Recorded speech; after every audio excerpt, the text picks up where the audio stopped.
রাজধানীর নয়াপল্টনে একটি স্কুলে শিশু নির্যাতনের ঘটনায় প্রতিষ্ঠানটির ব্যবস্থাপক পবিত্র কুমার বড়ুয়াকে গ্রেফতার করেছে পুলিশ। ভোরে মিরপুর এলাকার একটি বাসা থেকে পল্টন থানা পুলিশ তাকে গ্রেফতার করে। ঘটনাস্থলে শারমিন একাডেমির প্রতিষ্ঠাতা প্রধান শিক্ষক শারমিন জাহানের স্বামী তিনি। শারমিন জাহানকে গ্রেফতারেও অভিযান চালাচ্ছে পুলিশ। শিশু শিক্ষার্থীকে নির্যাতনে জড়িতদের দৃষ্টান্তমূলক শাস্তির দাবি পরিবারের। রেজা রায়হানের প্রতিবেদন। স্কুলের অফিস কক্ষে শিশু শিক্ষার্থীকে নির্যাতনের ভিডিওটি ভাইরাল সামাজিক যোগাযোগ মাধ্যমে। এ ঘটনায় উঠেছে সমালোচনার ঝড়। শারমিন একাডেমি নামের একটি স্কুলে প্রি প্লে শ্রেণী পড়ুয়া 4 বছরের কম বয়সী শিশুকে নির্যাতন করা হয় অফিস কক্ষে নিয়ে। সিসিটিভি ফুটেজে দেখা যায় একটি রুমে স্কুলের পোশাক পরা শিশুকে নিয়ে ঢুকলেন এক নারী। শিশুটিকে প্রথমে ওই নারী চড় দেন, এরপর শিশুটির উপর আরও চড়াও হন আগে থেকেই অফিস কক্ষে থাকা এক পুরুষ।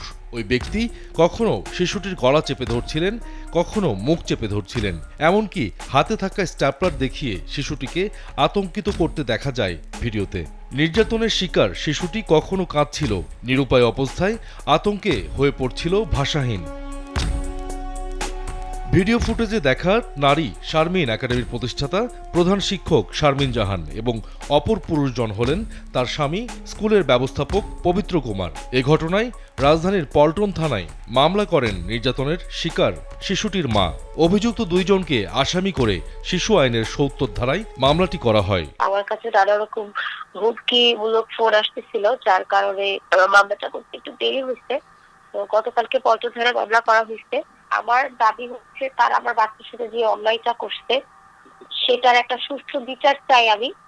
আর এই ঘটনা যেন ভবিষ্যতে কখনোই অন্য কোনো বাচ্চার সাথে কোনো প্রতিষ্ঠান হোক, রাস্তাঘাটে হোক, কোথাও হোক, সে বাচ্চার যেরকমই হোক না কেন, যার বাচ্চাই হোক না কেন, কখনোই যেন না ঘটে। আলোচিত এই ঘটনায় স্কুলের ব্যবস্থাপক পবিত্র কুমার বড়ুয়াকে আজ ভোরে রাজধানীর মিরপুর এলাকা থেকে গ্রেপ্তার করেছে পুলিশ।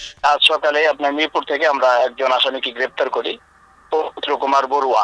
তিনি মামলার 1 নম্বর আসামি এবং আপনারা দেখেছেন যে ভিডিও করে যে তাকে সবচেয়ে উত্তেজিত অবস্থা এবং ওই শিশু শিক্ষার্থীকে নিপীড়ন করতে দেখা গেছে।